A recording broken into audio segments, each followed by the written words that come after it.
Let's look now at the failed impeachment vote against Donald Trump today.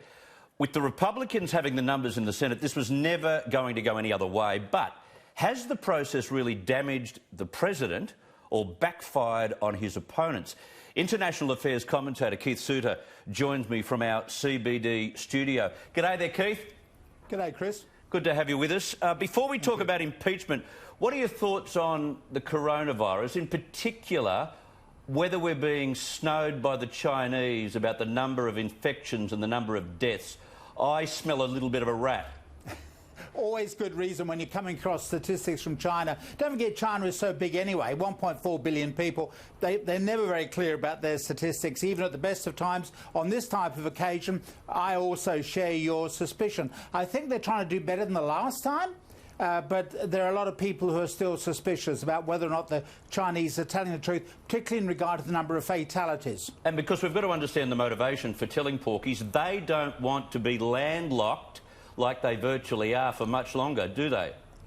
No, well, neither, and we don't want to keep them landlocked either. Don't forget, we've got overseas students coming to this country. We've got to be able to sell things there. We want the tourists to come to this country. It's all in everybody's interest for everybody to be transparent and to make sure that the Chinese get on top of this disease as quickly as possible. It didn't surprise me that they sent in 300 propagandists into Wuhan to try and get a better message and a positive message about the virus through to the public.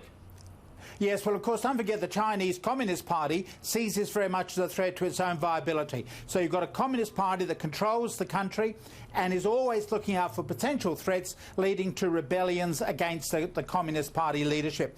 As the society gets richer, so it tends to want to have more say in how it is being governed. The exception to this has been China. You look elsewhere, South Korea, Taiwan, Indonesia, they're all fascist dictatorships that have become democracies.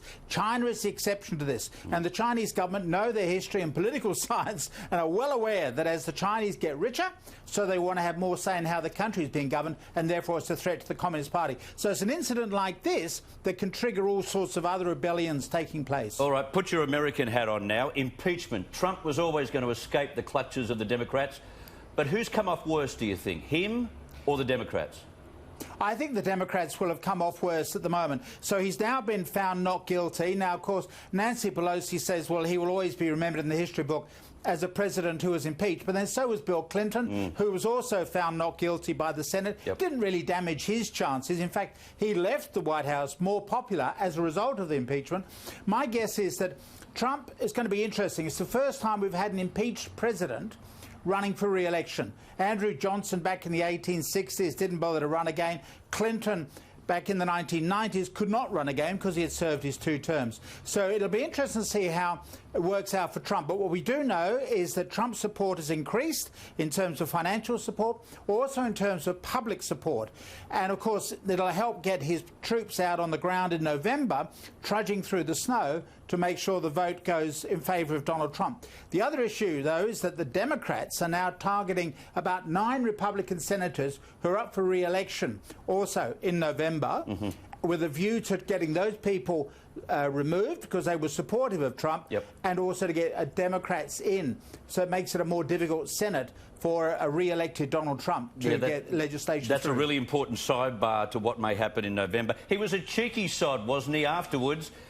Getting that meme, tweeting his meme around the world where he had this graphic that showed he was going to be in power as the US president forever. Well, he's been talking to President Xi and President Putin. That's where he gets his ideas from. That's right. Now, in the space of 1 week, we've seen the Democrats stumble the counting votes in Iowa. We had that very patriotic State of the Union address, which gave Trump the chance to push forward those economic credentials that he's established. And an impeachment fizzer. Has it been one of his best weeks? Has he got through? Yeah, absolutely. In the case of Iowa, they have real problems with their system of caucusing. I won't bother to explain it, we don't have enough time. But it's not a standard process that you find in other states. Right. They've had problems in the past with Republicans. It's not just Democrats who can't get their act together, it's like people in Iowa who can't get their act together. There's actually a push to say, let's grab Iowa as the first state which has this primary, because there's too much attention given to a state which doesn't really represent America. It's mainly white folk. And the same with New Hampshire, by the way, which will be the next one. Mainly white. No longer representing the United States, which is a very multicultural and diverse society. So Iowa's all over the place. The Democrats still don't have a clear contender.